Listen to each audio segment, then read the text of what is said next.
이 시간은 로잔 대회에 관해서 살펴보겠습니다. 로잔 대회 이렇게 말하면 아직 또 이제 익숙하지 않은 분들이 많이 계실 거고 또 생소한 분이 많이 계실 거예요. 우리가 참 이 신앙을 이렇게 좀 좋게 만들어주고 그죠? 더 말씀의 깊이 정말 예수 그리스도의 유일성, 복음의 충분성 이렇게 하면 정말 좋을 텐데 갈수록 사실은 신앙은 더 변질되고 혼탁해지고 있습니다. 우리가 여기 자료를 보시면 로잔 운동 50주년 기념 이렇게 해서 이제 4차 로잔 대회가 한국에서 열린다 이렇게 했어요. 여기 이제 9월에 24년 9월에 송도 컨벤시아에서 열린다. 조직위원장 이재훈 목사 이렇게 했습니다. 여기 이제 밑에 보면 여기 여러 이제 한국 로잔 대회에 이제 중요한 그런 큰 교회 목사님들 뭐 유명한 분들이 이렇게 조직에 참여하고 있어요. 근데 여기 이제 이렇게 나오면서 이제 유기성 목사님이 이렇게 나오는데 여기 이재훈 목사님이 또 마이클 오 목사 이분들이 이제 공동 대회 의장이고 준비위원장으로 유기성 목사입니다. 우리가 여기에서 이제 로잔 대회의 이제 역사 이런 것들을 이제 여기 지금 4차니까 그죠? 1차, 2차, 3차 또 그 앞에 있었던 어떤 다른 배경들 이런 걸 우리가 이제 참고할 수 있는데 우선 그건 제가 나중에 말씀을 드릴 거고 다음에 말씀을 드리겠지만 여기 준비위원장으로 유기성 목사님이에요. 그래서 이제 유기성 목사님이 말씀하시는 게 뭐냐라고 하면 저는 제4차 로잔 대회가 그동안 한국 교회의 영적 회복을 위해 드렸던 기도의 응답이라고 여겨진다 그랬어요. 그래서 그러면 이 유기성 목사님이 말씀하시는 영적 회복이라는 게 도대체 뭘까? 이게 이제 너무너무 심각하다는 거죠. 왜 그렇습니까? 제가 여기 전에도 말씀드렸듯이 이 유기성 목사님의 근본적인 소스가 어디냐? 이 영성일기의 소스가 프랭크 루박에 기초하고 있어요. 여기 유기성 목사 추천 이렇게 여기 갓피플 자료에 나오듯이 이렇게 말하죠. 저는 프랭크 루박 선교사의 일기에 도전을 받아서 실제로 영성일기를 써봤고 이제는 온 교우들과 함께 도전하고 있다. 이 프랭크 루박 선교사가 어떤 내용이냐 여기에서 말하는 그 본질을 말하는 건 거의 없어요. 여기 프랭크 루박은 거의 뭐 종교 통합적이었죠.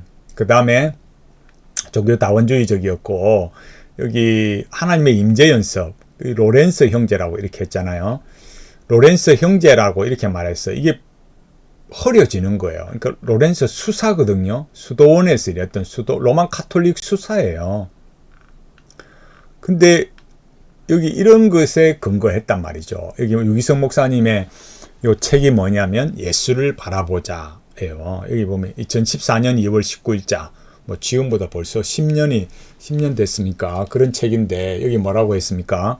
로렌스 형제가 일생을 평수사로 보내며 수도원 주방에서 요리하고 설거지하면서 하나님의 임재를 연습하고 하나님과 동행했다면 이렇게 나와 있습니다. 여기는 여러분 우린 너무 이렇게 당연하게 생각하고 있는데요. 헨리 나우엔도 마찬가지고 로만 카톨릭입니다. 로만 카톨릭.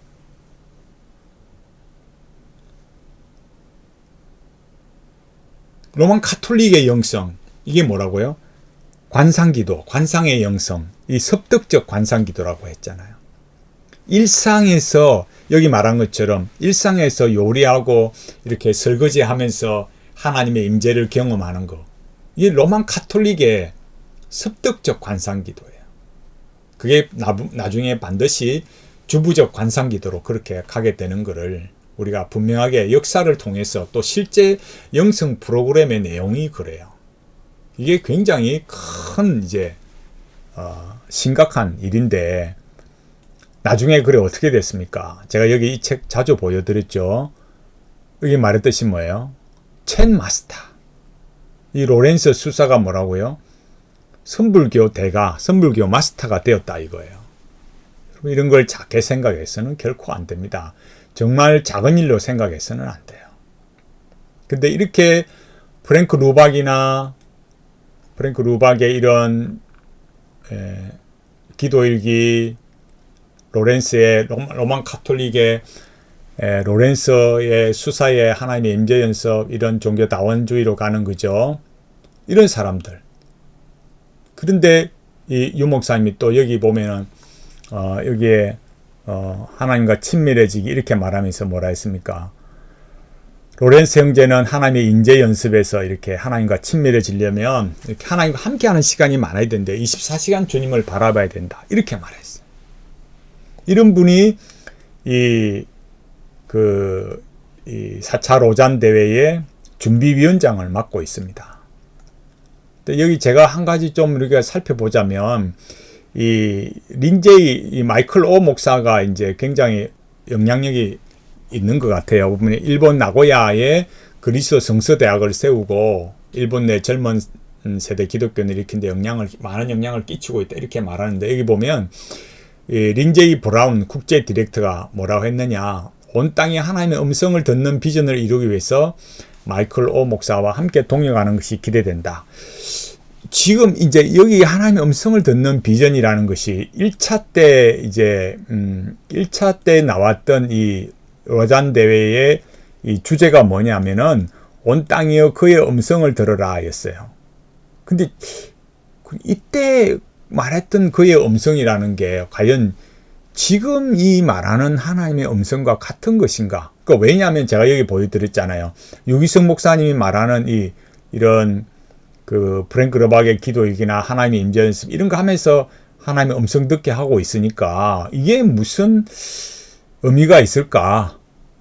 이게 영적 회복이란 게, 유기성 목사님이 말씀하시는 영적 회복이란 게 과연 뭘까? 그러면 로만 카톨릭과 이렇게 영성이라는 걸로 하나로 이렇게 이게 통합이 되고 조인이 되어서 이게 뭔가 기독교 신앙의 어떤 새로운 전기를 마련하는 것이 이게 영적 회복인가? 아니면 이렇게 말하는 것처럼 첸 마스터, 선불교로 가는 건가? 제가 이렇게 지금 강조하듯이 어떻다고요? 한국의 기독교라는 것이 얼마나 이 종교성이 강합니까? 관상기도에 지금 흡수되어서 점점 많은 사람들이, 목회자들이 관상기도를 하고 있고 갈수록 그렇게 가고 있습니다. 그 일에 주도적으로 기여를 하는 사람들이, 그런 교수들과 목사들이 과연 누구겠습니까? 우리가 이런 것들을 진지하게 생각해야지, 지금 여기 말하고 있는 것처럼 이 로렌스 형제를 로렌스 수사 형제라 이렇게 했지만, 이건 굉장히 무슨 자기들 안에 부르는 이름이겠지만은 선불교 마스터가 돼버렸어요. 근데 이런 상황에서 이제 이 유기성 목사님이 말하는 이런 24시간 주님을 바라봐야 된다, 이런 영적 회복이라는 게 도대체 뭐냐, 이런 걸 생각하면 이 4차 로잔 대회가 참 우려되지 않을 수 없는 거예요. 제가 오늘은 제가 이 정도로 기반해서 제가 말씀을 드리겠지만, 이제 여기 열리게 되는 이제 50주년 4차 로잔 대회, 이제 가면 갈수록 우리에게 더 이 신앙의 변질을 가져오는 정말 심각한 상황이다 라는 것을 우리가 분명하게 알아야 됩니다. 가면 갈수록 이제 이런 로잔 대회뿐만이 아니라 공공신학까지도 마찬가지로 점점 이제 이 신앙의 이제 이 변질이 점점 더 일어나고 있습니다. 갈수록 이 현대 인문학 또 현대 영성의 오염이 돼 가고 있는 거죠. 이제 우리 신앙의 이런 주소 내용들을 지켜가기 위해서 얼마나 참 깨어 있어야 되는가, 이런 것들을 우리가 진지하게 생각해야만 되겠습니다. 갈수록 우리를 이렇게 우리에게 위협해 오고 공격해 오고 있는 이 수많은 변질들, 영성이라 하지만, 영적 회복이라 하지만 실제로 그 속에 있는 이런 로만 카톨릭과의 통합, 폴틸리, 뭐 헨리 나우엔, 뭐 여러 칼바르트를 비롯해서 여러 이런 현대 영성과 현대 신학의 오염이 되어서 점점 더 곁길로 가고 있는 이런 시대의 모습을 보면서 이제 이런 로잔 대회와 관련된 내용들이 계속 많이 나올 건데 이제 주의해서 보고, 제가 로잔 대회의 어떤 역사나 그런 신복음주의에 관해서도 계속해서 이렇게 같이 살펴보고, 얼마나 진짜 이 세계적으로, 우리만이 아니라 세계적으로 이 신앙의 변질이 얼마나 급속하게 일어나고 있는가, 이런 것들을 주의하면서 바른 길로 가는, 또 우리 그러기 위해서 기도해야 되고, 우리도 뭐 우리가 알면 얼마나 알겠습니까? 늘 하나님의 은혜를 구해야 되고, 부족하고 약하니까 더 하나님 앞에 엎드리면서 서로 우리가 격려하면서 이 믿음의 길을 잘 갈 수 있도록 그렇게 우리 모두가 달려가기를 간절히 바라겠습니다.